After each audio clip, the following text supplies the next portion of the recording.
Ya, masih di Dokter Indonesia. Kalau kita bicara masalah tentang kolesterol, ya tentunya Anda pasti berpikir kolesterol ini sering banyak dialami oleh para obesitas atau orang yang gemuk. Benar nggak, Kinos? Kebanyakan seperti itu, obesitas sama umur.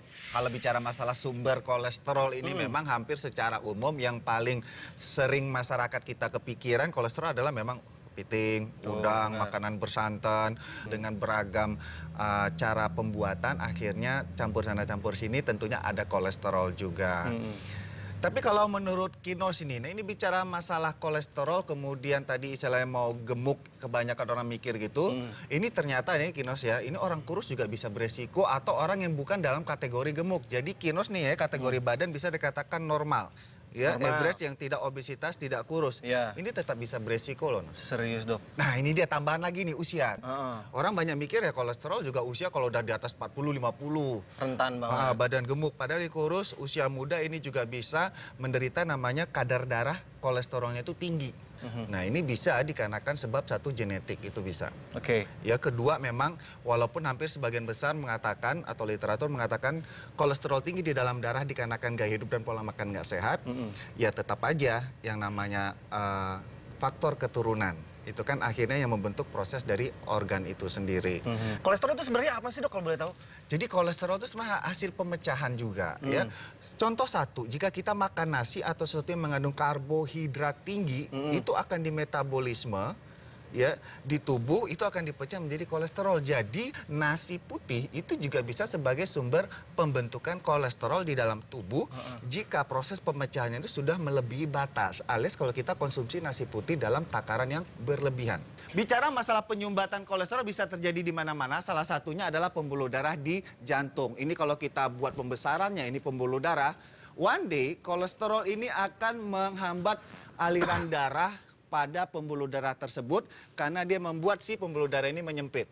Menyempit, lama-lama aliran tidak mengalir secara sempurna. Apabila aliran darah tidak mengalir secara sempurna, tentunya kiriman oksigen yang dibawa oleh darah tidak akan sampai ke sel-sel. Salah satunya adalah misalnya sel otak, kemudian sel jantung, ya belum lagi pada sel-sel bagian tubuh kita lain.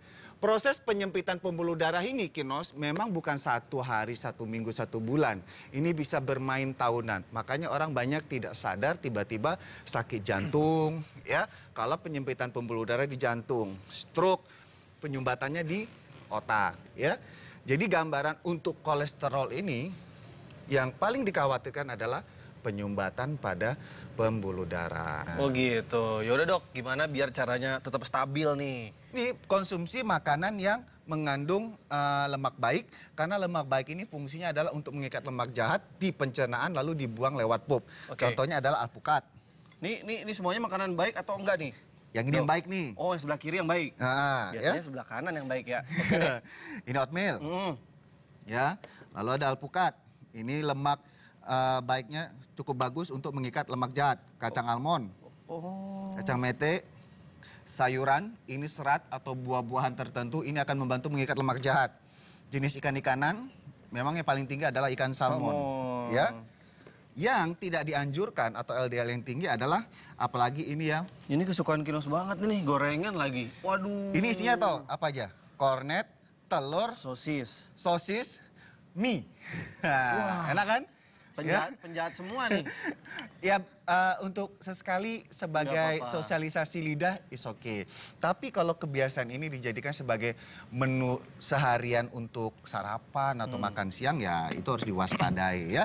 Mentega, susu tentunya mengandung lemak. Berarti makanan juga penting ya untuk membuat stabil si kolesterol.